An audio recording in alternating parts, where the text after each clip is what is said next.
Hello everyone, मेरे channel में आप सबका स्वागत है। मेरा नाम है मृणालिनी। चलिए देखते हैं आज की इस रीडिंग के माध्यम से यूनिवर्स से आपको क्या मैसेज मिल रहा है। ये रीडिंग जनरल रीडिंग है, तो आपको जितना भी रेजोनेट करता है उतना ही दीजिए।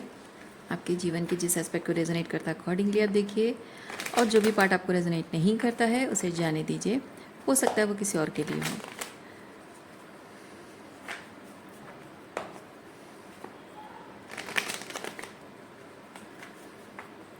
और ये रीडिंग जेंडर स्पेसिफिक नहीं है, तो आपको जैसे रेजोनेट करता है अकॉर्डिंगली आप रीडिंग का जेंडर स्विच कर सकते हैं।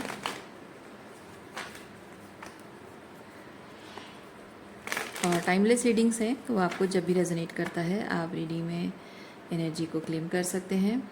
नहीं, ये स्प्लिट हम बाद में करेंगे, पहले ओरेकल कार्ड्स को सफल करते हैं। पहले इसमें से एक मैसेज देखेंगे आपके लिए।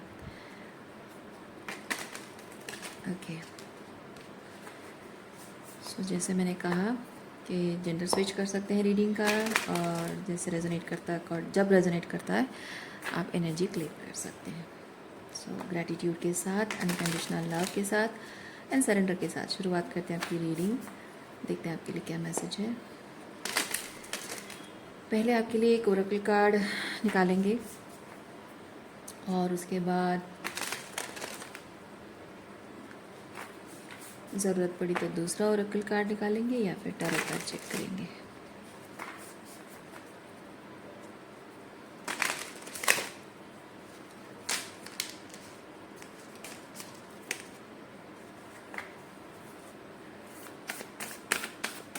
क्या मैसेज है कलेक्टर के लिए, क्या मैसेज है? थैंक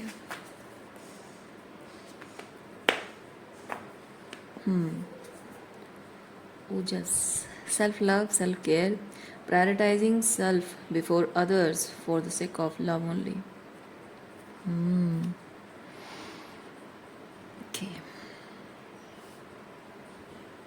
क्या है? आत्मन, feeling oneness with the vastness of the universe within। थोड़ा सा अपने मी फैक्टर को साइड में रख के अपने आप को एक यूनिवर्स के साथ एकाकार की एनर्जी में अपने आप को देखना, और बेसिकली जो भी हो रहा है 3D रियलिटी में, जो हो रहा है उसके बियॉन्ड जाकर चीज़ों को एक्सेप्ट करना। क्योंकि हम अपनी 3D रियलिटी में इन आँखों में जो देख रहे हैं, इस बुद्धि के हिसाब से जो समझ रहे हैं, उसको हम सच मान के चलते हैं। Like whatever we see, feel, think, hear, everything that is related to our bodily experience, right. तो ये कार्ड आपको वो चीज़ बताता है, ये कार्ड आपको वो चीज़ बताता है कि अपनी बॉडीली एक्सपीरियंसेस से ऊपर उठकर जो चीज़ होता है हम उसको समझने की कोशिश नहीं करना चाहिए। ठीक है, समझने की कोशिश बेकार है, कोई फ़ायदा नहीं है, समझ नहीं सकते हैं। इसलिए बॉडीली एक्सपीरियंस से बियॉन्ड अगर कुछ ऐसे अनुभव हैं तो आपको उसे एक्सेप्ट करना चाहिए, क्योंकि आपकी आज्ञा चक्र खुली हुई है। और आज्ञा चक्र खुलने का मतलब है कि बियॉन्ड योर बॉडीली एक्सपीरियंस जो भी चीज़ें होंगी उसको आप अच्छे से देख सकें।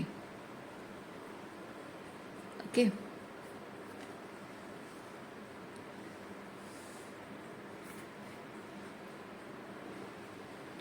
स्पिरिचुअल वर्ल्ड में, स्पिरिचुअलिटी में आपका कितना भी गहरा अनुभव क्यों ना हो, कितने भी लॉन्ग एक्सपीरियंस कितने भी आप माहिर क्यों ना हो, कितने भी आप बहुत लंबे समय से क्यों ना हो, लेकिन जब बॉडीली एक्सपीरियंसेस से कुछ बाहर हो रहा होता है, ऊपर है ना, हो रहा होता है, तो उस चीज़ को सरेंडर करना हर किसी की क्या बोलते हैं,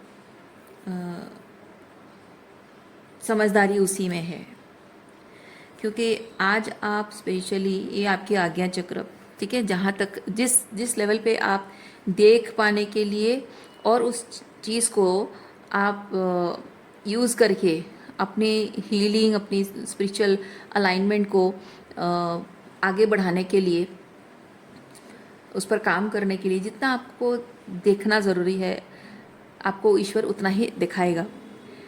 और वो क्यों हो रहा है वो आपको बाद में समझ में आएगा, अभी नहीं समझ में आएगा। जब आप थोड़े और भी हायर लेवल पे चले जाते हो, तो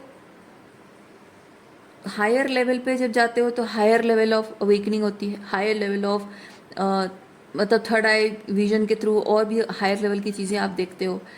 तो ये ऐसा होता है कि आप जब अल्फ़ाबेट्स सीख रहे हो, तो अल्फ़ाबेट्स जब आप देखते हो, जब छोटे बच्चे जो होते हैं उनके लिए वो बहुत बड़ी चीज़ है। वो लाइंस ड्रॉ करना, और यहाँ से इतना एंगल में होगा नहीं होगा, ये सीधा होगा टेढ़ा होगा, उनको नहीं समझ में आता है वो सब चीज़ें। बहुत डिफ़िकल्ट, बहुत चैलेंजिंग, बहुत बहुत बड़ी बात होती है बच्चों के लिए जो अल्फ़ाबेट सीख रहे होते हैं, छोटे बच्चे।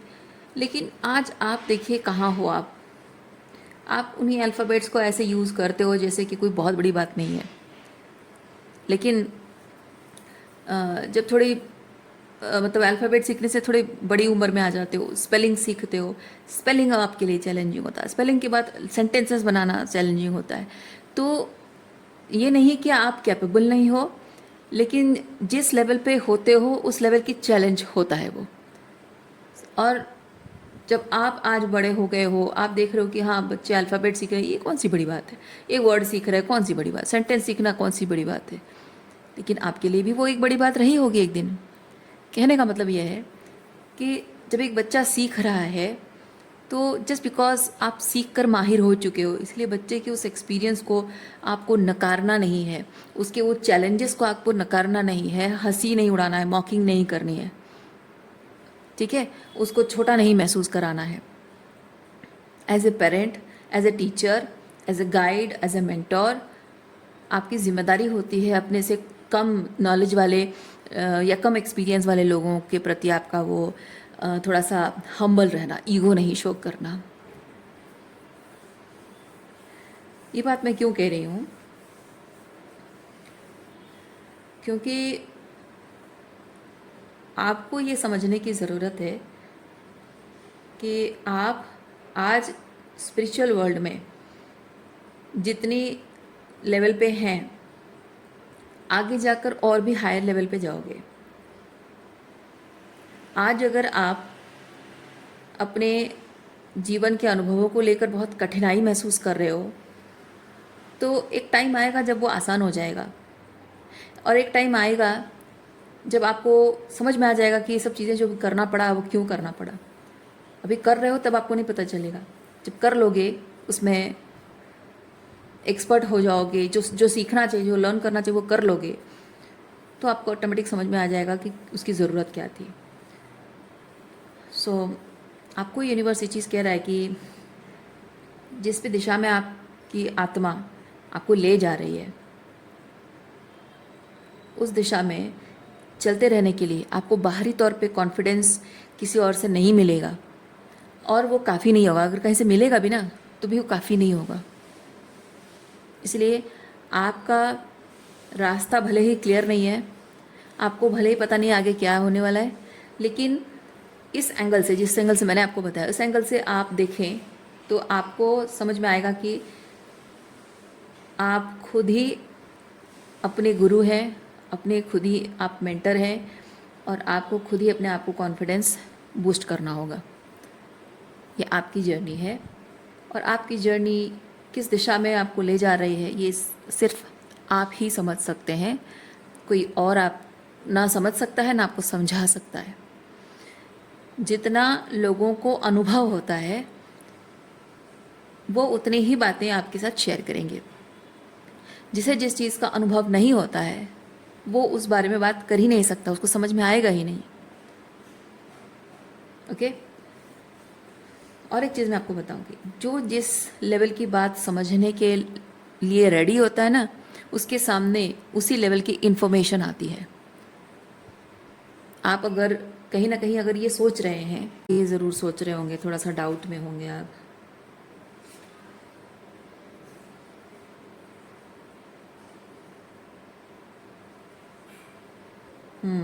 देखिए, एक जिम्मेदारी है, एक जिम्मेदारी है, और जिम्मेदारी लेने से आपको डर लग रहा है क्योंकि आपको संदेह है, अपने आप पर संदेह है। आपको लगता है कि मैं ये जिम्मेदारी नहीं ले सकता हूँ या नहीं ले सकती हूँ। लेकिन मैंने कहा ना, आप जिस वक्त जो इन्फॉर्मेशन रिसीव कर रहे हैं वो बेवजह नहीं है, वो कोइंसिडेंस नहीं है, और वो बाय मिस्टेक नहीं है।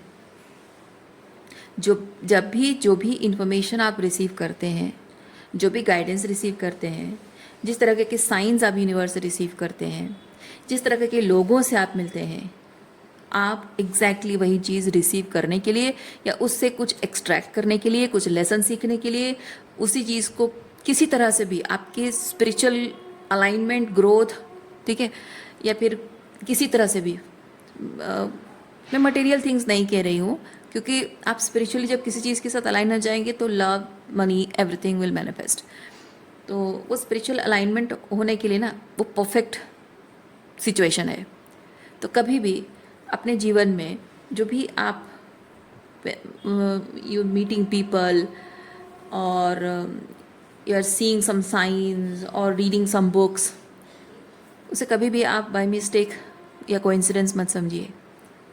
तो कुछ भी अगर आपको साइन मिल रहा है तो आप ये मत सोचिए कि मैं इस चीज़ को यूटिलाइज करने के लिए योग्य नहीं हूँ या ये काम करने योग्य नहीं हूँ। ऐसा कभी मत सोचिए। आप ऐसा कुछ सोच रहे हैं, इसीलिए कुछ रिस्पॉन्सिबिलिटी है। पता नहीं मैं क्यों रिश्ते बोलने वाली थी, हम बात करेंगे उसके बारे में। बेवजह कुछ भी नहीं होता है। तो कुछ रिस्पॉन्सिबिलिटी है, जो रिस्पॉन्सिबिलिटी लेने से आप झिझक रहे हो, क्योंकि आपको अपने दायित्व बोध आपका है, लेकिन अपनी योग्यता पर आपको संदेह है। चलिए, इस चीज़ के रिलेटेड थोड़ा सा और क्लियर करके हम देखते हैं क्या मैसेज है।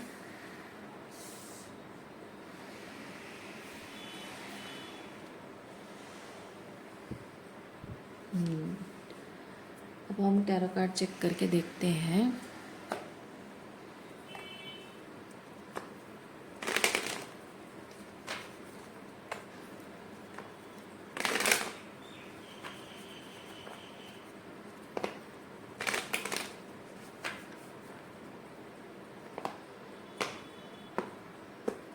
आज की ओवरऑल एनर्जी तो इस कार्ड से हमने निकाला है। तो यस, देखिए, रिस्पॉन्सिबिलिटी है, but you are very burden कि मैं इसे कैसे निभाऊं। आई थिंक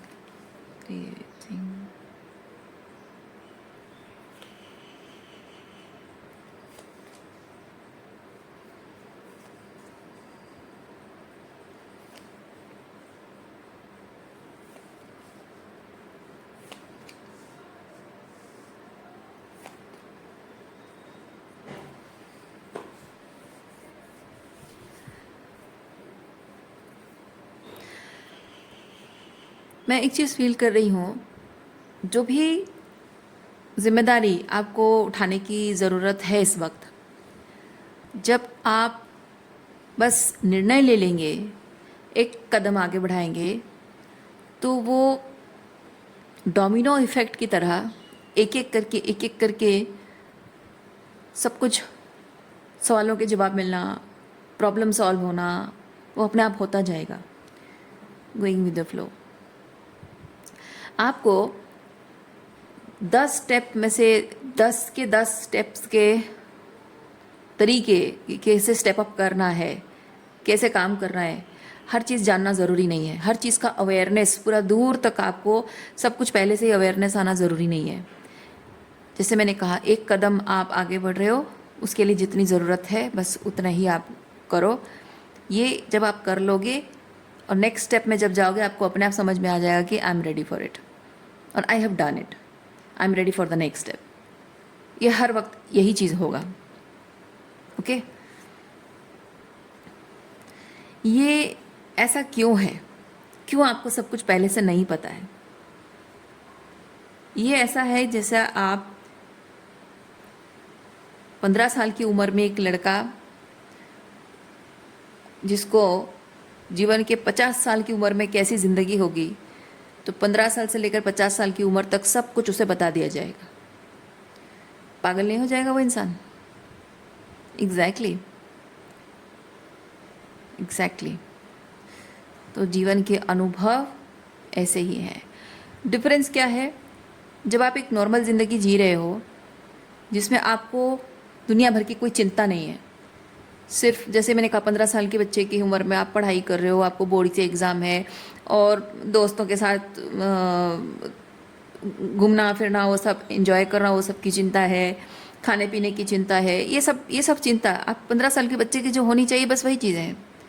लेकिन 50 साल की उम्र में जब आप पहुंच गए हो, आपको दुनिया भर की चिंता घेरे रखती है।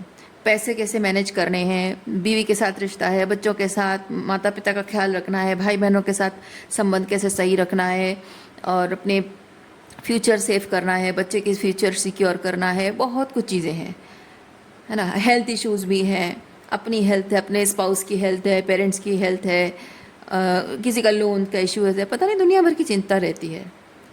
तो एक 15 साल के बच्चे के लिए जो भी चिंता का विषय है वो उसके लिए बहुत बड़ी चीज़ है।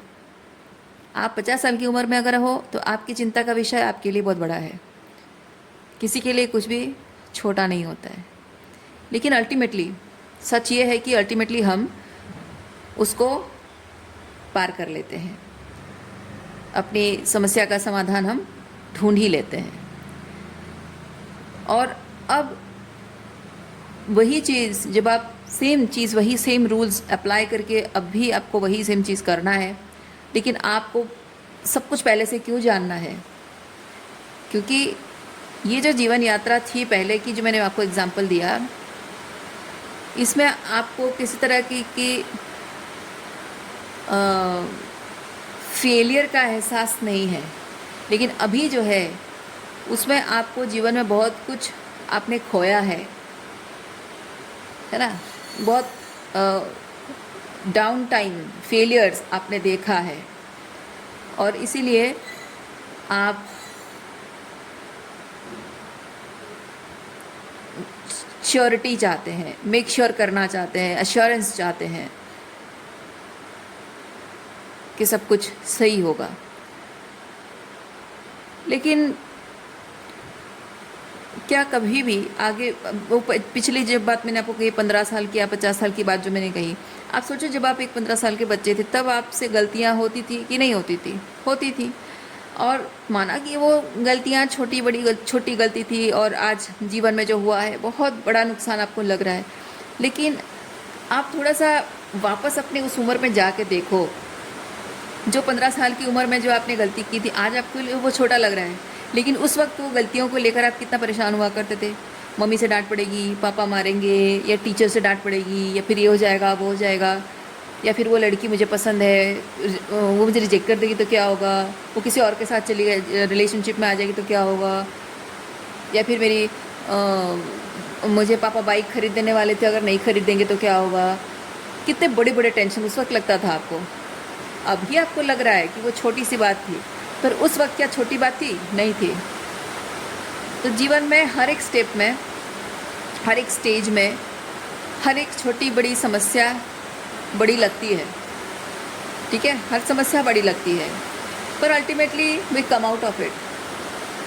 सो आज जैसे आप ये समस्या बहुत बड़ी लग रही है, कल को 3-4 साल बाद, 5 साल बाद या 10 साल बाद इन्हीं समस्याओं को लेकर आप सोचते रहोगे और हंसोगे कि मैं इतनी छोटी सी बात को लेकर घबरा रही थी, कितनी परेशान हो रही थी, है ना।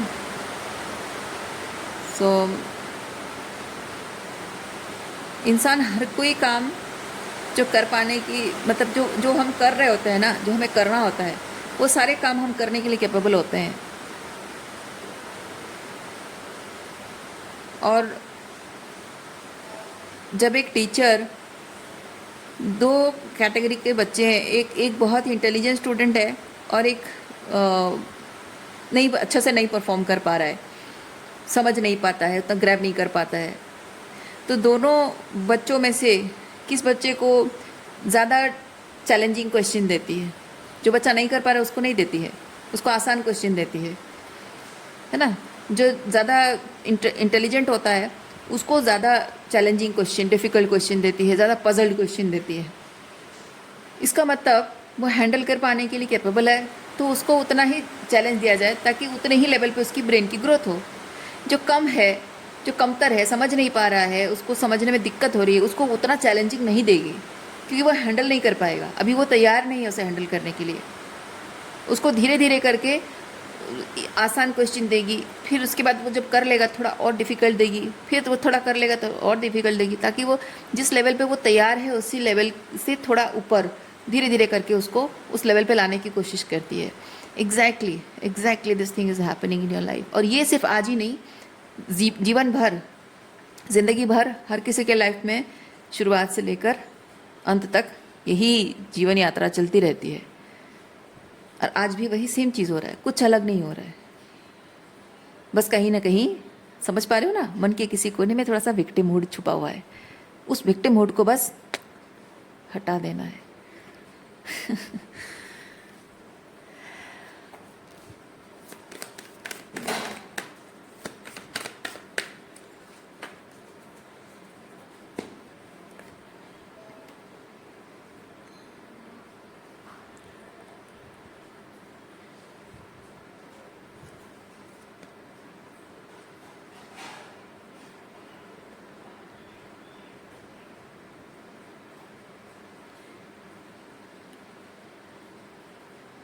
मैच्योरिटी, ये कार्ड मुझे वही चीज़ बता रहा है। अब तक का जो भी सफ़र था उसमें जो आपको सीखना था आप ऑलरेडी सीख चुके हो, वो साइकिल क्लोज हो चुका है और अब आप नए साइकिल में एंटर कर रहे हो। ठीक है, क्योंकि ये कार्ड एक पोर्टल की तरह है, ये एक दरवाज़ा की तरह है। दरवाज़ा कहें, पोर्टल कहें, इट हैज़ ओपन। और ये अब तक ओपन नहीं था, ये आपको एक बंद दरवाजे की तरह या फिर दीवार की तरह लगता था, but now it has opened. क्यों? क्योंकि इस लेवल तक पहुंचने के लिए आपको जो करना था आपने वो कर दिखाया है, कर दिखाया आपने। और अब इस दरवाजे के उस पार आपको जाना है, यानी कि वो पोर्टल क्रॉस करना है, नेक्स्ट लेवल पे जाना है, नेक्स्ट चैलेंज है। तो चैलेंज की तरह हम सोचते हैं पर वो चैलेंज नहीं है। इस जस्ट कि अपने आप को थोड़ा सा और बेहतर तरीके से जानने की जर्नी शुरुआत होती है, अपने आप के साथ और ज़्यादा अलाइन होना, अपनी पावर के साथ, अपनी पोटेंशियल के साथ थोड़ा और अलाइन होना, अपनी क्रिएटर एनर्जी के साथ थोड़ा सा और अलाइन आने का प्रोसेस है। चैलेंज समझोगे तो थोड़ा डिफ़िकल्ट लगेगा।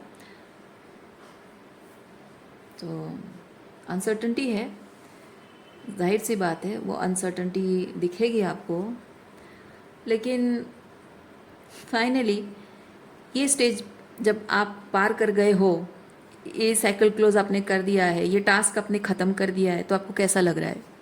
यू फीलिंग लाइक दिस, है ना? आपने वो सेलिब्रेशन की एनर्जी, मैंने कर दिखाया वाली एनर्जी, मैंने बहुत कुछ पा लिया एनर्जी, ये अबंडेंस को रिप्रेजेंट भी करता है। ओके, सो कुछ अचीव कर लिया, अचीवमेंट, एक गोल मैंने अचीव कर लिया है। जाहिर सी बात है, आपको भले ही आज इस टास्क को पूरा करके, ये जो भी आपने अभी टास्क पूरा किया है, इस टास्क को पूरा करके आपको भले ही पैसा ना मिला हो, कोई रिलेशनशिप ना मिला हो, लेकिन आप अपने अंदर, अपने अंतर मन में कुछ तो है जो महसूस कर रहे होंगे। ये कार्ड मुझे वो चीज़ बता रहा है, कुछ तो है अपने अंतर मन में जिसे आप महसूस कर रहे होंगे और उस चीज़ को लेकर आप बहुत खुश होंगे, अपने आप को लेकर प्राउड फील करते होंगे, है ना? वही आपका अचीवमेंट है इस वक्त। आगे जाकर नेक्स्ट जर्नी में कुछ और अचीव करोगे, ये सिलसिला चलता रहेगा। सबसे इम्पॉर्टेंट चीज़ क्या है? सबसे इम्पॉर्टेंट चीज़ ये है कि आपको हर एक स्टेज में जब आप जाओगे तो जैसे होता है ना कि अलग ही लेवल का डर, 15 साल की उम्र में एक अलग लेवल का डर होता है और 50 साल की उम्र में एक अलग लेवल का डर होता है। और हर स्टेज में, हर फेज़ में आपको अलग लेवल का डर होगा और अलग ही लेवल पे आपको अपने आप पर काम करके उस डर को ख़त्म करना होगा।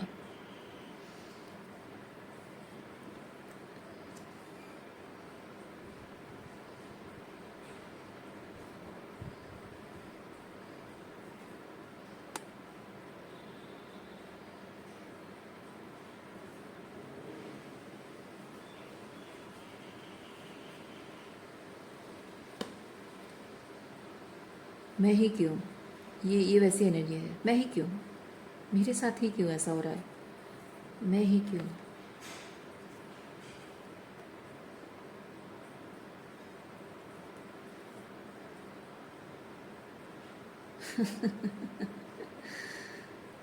आप सोच रहे हैं कि दुनिया भर में सब लोग तो खुशी खुशियों की ज़िंदगी जी रहे हैं, मतलब आप जो आप स्पिरिचुअल जर्नी में लर्न कर रहे हो, सीख रहे हो कि जो लोग मैट्रिक्स के इल्यूजन में जी रहे हैं, कॉम्प्रोमाइज़ करके ज़िंदगी जी रहे हैं और ये बड़ी बड़ी बातों को ना उनको समझ में आता है ना कुछ है, तो वो लोग भी तो खुशी खुशी ज़िंदगी जी रहे हैं। पर यू नेवर नो। दो चीज़ मैं बताऊंगी। एक तो यू नेवर नो कि वो कितने लेवल पे और कहाँ पे कैसे किस तरह का कॉम्प्रोमाइज़ करके ज़िंदगी जी रहे हैं, आपको नहीं पता। दूसरा है कि जो सेटिस्फेक्शन नाम की चीज़ होती है ना, वो कहीं नहीं होता है। ये लोग भी जो कॉम्प्रोमाइजिंग ज़िंदगी जी रहे हैं, यहाँ भी कोई सेटिस्फेक्शन नहीं है, और आप जो ज़िंदगी जी रहे हो वहाँ भी कोई सेटिस्फेक्शन नहीं है ना। सेटिस्फेक्शन कहीं नहीं होता है।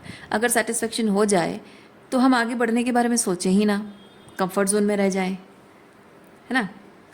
इसलिए जीवन में हर क्षेत्र में कुछ ना कुछ मिसिंग रहता है, ताकि हम कहीं भी सेटल ना हो जाएं।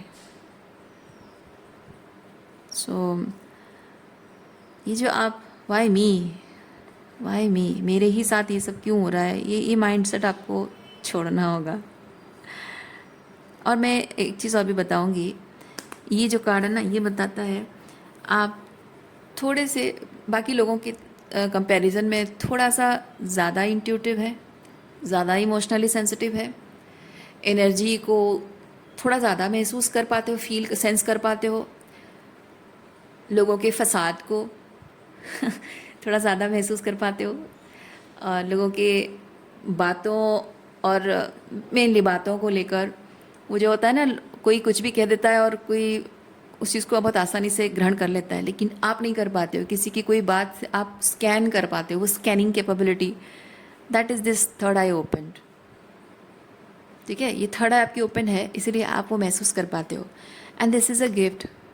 भले ही आपको पनिशमेंट की तरह लग रहा होगा, क्योंकि जिनकी थर्ड आई क्लोज्ड ऑफ होती है वो बहुत ही लाइक जो मिल रहा है उसमें खुश रहते हैं, या फिर वो छीन कर मांग कर किसी भी तरह से मैनिपुलेट करके किसी तरह से जो पाना है पा लेते हैं और जैसे ज़िंदगी जीते हैं। और आप वैसे इंसान हो नहीं। आपको करने के लिए बोला जाए तो भी आप करोगे नहीं, आपसे हो ही नहीं पाएगा। आप कोशिश भी करोगे तो आपसे हो नहीं पाएगा, राइट। क्योंकि आप वैसे बने नहीं हो, क्योंकि आप कुछ अलग करने के लिए बने हो। आप ऐसे ऑर्डिनरी ज़िंदगी जीने के लिए नहीं बने हो। कुछ खास किसी भी इंसान में, देखिए इंसान तो हम सभी हैं, वही हाड़ मांस का शरीर आपका भी है, कुछ दूसरे लोगों का भी है, और वही ज़िंदगी उनकी भी है, आपकी भी है। लेकिन जो कुछ अलग है वो आपके अंदर अलग है, अंतर्मन में। ये हाई प्रीस्टेस की एनर्जी, राइट। आपके अंदर कुछ अलग है और उनके अंदर कुछ अलग है, जो आपको और उनको अलग बनाता है। बट अब तक होता रहा है कि एक्चुअली में फसाद क्या है पता है? एक्चुअली में फसाद ये है कि दुनिया भर के लोग जो हैं वो आपको ये बताते हैं, ये विश्वास दिलाते हैं कि तुम में और उसमें फ़र्क ये है कि तुम अमीर हो, वो गरीब है। तुम में और उसमें फ़र्क ये है कि तुम औरत हो, वो मर्द है ना, या फिर कुछ और चीज़ें, तुम्हारी एजुकेशनल क्वालिफ़िकेशन को लेकर, या फिर आपके कास्ट रिलीजन को लेकर, आपके शरीर के जो भी स्ट्रक्चर जिस तरह से है, या आपकी मेल फीमेल होने को लेकर, और भी बहुत सारी चीज़ों को लेकर आपको ये यकीन दिलाया जाता है कि this are the ways you are different from other people. But spiritual journey में आने का मेन लेसन ही यही होता है कि आप लोगों से इस तरह से अपने आप को डिफरेंट देखना बंद कर दो।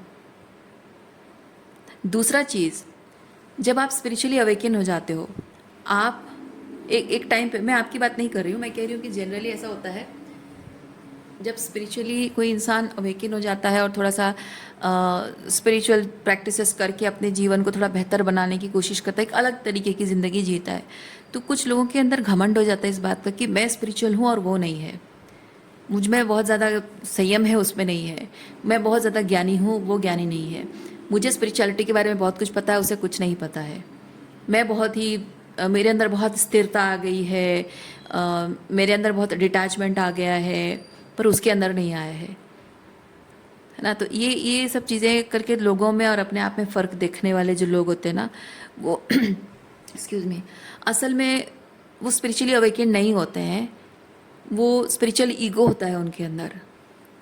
तो इवन इफ आपको, जैसे मैंने रीडिंग के स्टार्टिंग में आपको बताया था, किसी भी इंसान को ये घमंड इस बात का नहीं होना चाहिए कि मैं इससे ज़्यादा ज्ञानी हूँ, मुझे इससे ज़्यादा पता है, मैं स्पिरिचुअल अवेकनिंग का प्रोसेस में मैं ज़्यादा टाइम रही हूँ, या स्पिरिचुअल एक्सपीरियंसेस मेरे ज़्यादा हैं, उससे ज़्यादा हैं।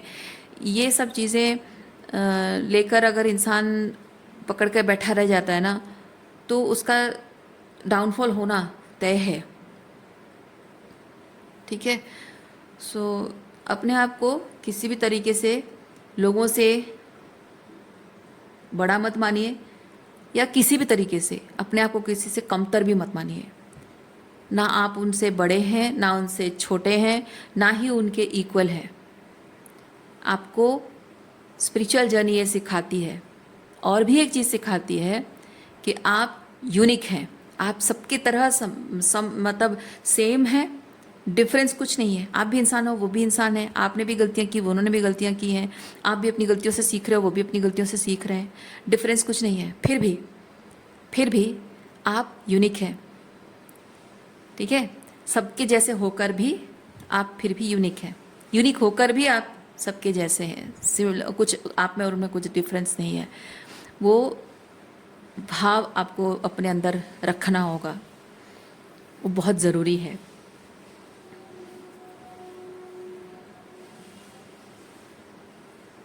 और इस तरह की जो कॉन्शियसनेस होती है ना, इसको यूनियन कॉन्शियसनेस कहते हैं। ठीक है, इसको यूनियन कॉन्शियसनेस कहते हैं। तो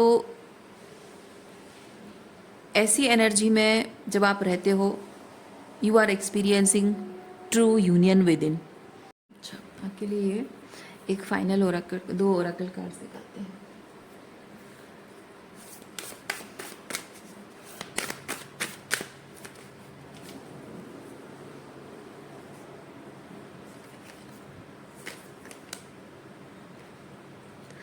क्रिया Yoga, things will start to happen in domino effect.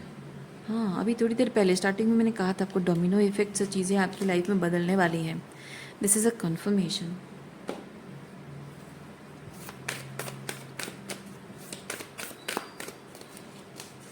और पता है, ये इस तरह से डोमिनो इफेक्ट में चीज़ें अपने आप धीरे धीरे अलाइन होने के लिए सबसे इम्पॉर्टेंट चीज़ क्या ज़रूरत है पता है?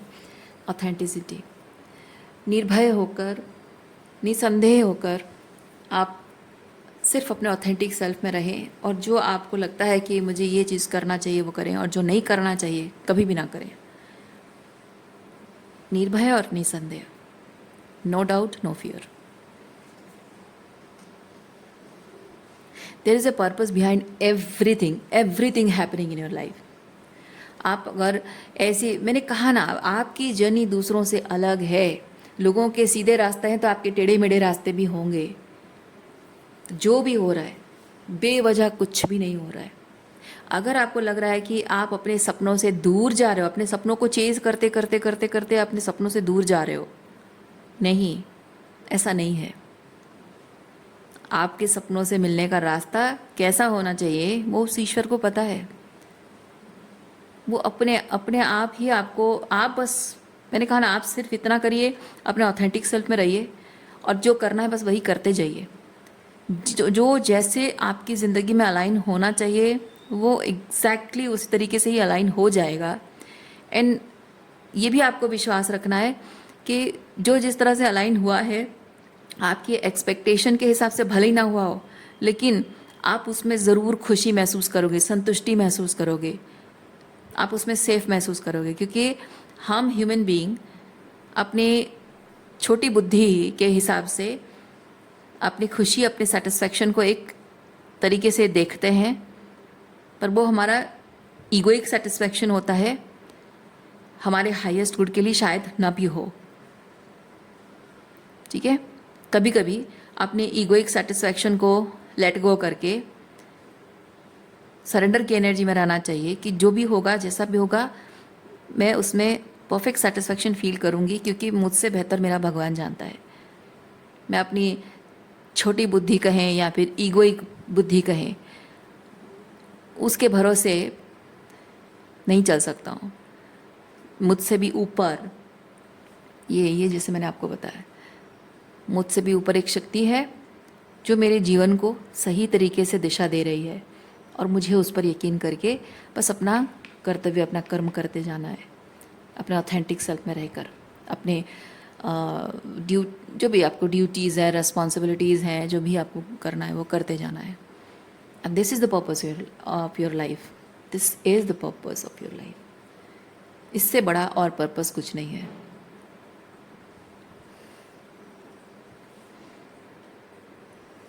हाँ, अगर जो भी आप अपना पर्पस समझ रहे हो अपने लिए वो कर रहे हो, और साथ ही साथ अगर उससे किसी और का भला हो रहा है, लोगों का, कलेक्टिव का अगर भला हो पा रहा है, कर पा रहे हो, तो और भी अच्छी बात है, और ज़रूर होगा भी। क्योंकि आप जब यूनिवर्स के साथ अलाइन हो रहे हो, अपने ऑथेंटिक सेल्फ में आ रहे हो, और कुछ यूनिवर्स जो डायरेक्शन आपको दिखा रहा है उस के अकॉर्डिंग जब आप चल रहे हो, तो आप एक मिशन हो। ठीक है, आप एक मिशन को एम्बॉडी कर रहे हो, you are the mission. So when you are the mission, you are the leader, you are the guide, you are the light, and light को फॉलो कौन नहीं करेगा? जाहिर सी बात है, दुनिया में ऐसे बहुत लोग होंगे जो उस लाइट को फॉलो करेंगे। तो आप चाहो या ना चाहो, जब आप इस तरह से अलाइंड होकर ज़िंदगी जीते हो ना, तो बहुत सारे लोग हैं जो आपसे अपने आप जुड़ जाएंगे। आपको किसी को ढूंढना नहीं पड़ेगा, लोग अपने आप आपसे हेल्प लेने आ जाएंगे, गाइडेंस लेने आ जाएंगे। किसी न किसी तरीके से आप किसी न किसी को सर्व करोगे ही। ठीक है, सो आपका मिशन किसी को हेल्प करना, किसी को सर्व करना नहीं है। आपका मिशन है खुद अलाइनमेंट में आना, और वो जो भी दूसरों को हेल्प करना है वो ऑटोमेटिक अलाइन हो जाएगा। You will attract. जब आप खुद लाइट बन गए हो तो ऑटोमेटिक आप अट्रैक्ट करोगे लाइट को फॉलो करने वालों को। Okay, see, soul tribe, it's all coming together, intuitive hits, soul tribe. So reading मैं यहीं पे रखती हूँ। उम्मीद करती हूँ इस रीडिंग से आपको कुछ क्लैरिटी मिली हो। मैं आपको नेक्स्ट रीडिंग में मिलती हूँ। अपना ख्याल रखिए, खुश रहिए, बाय।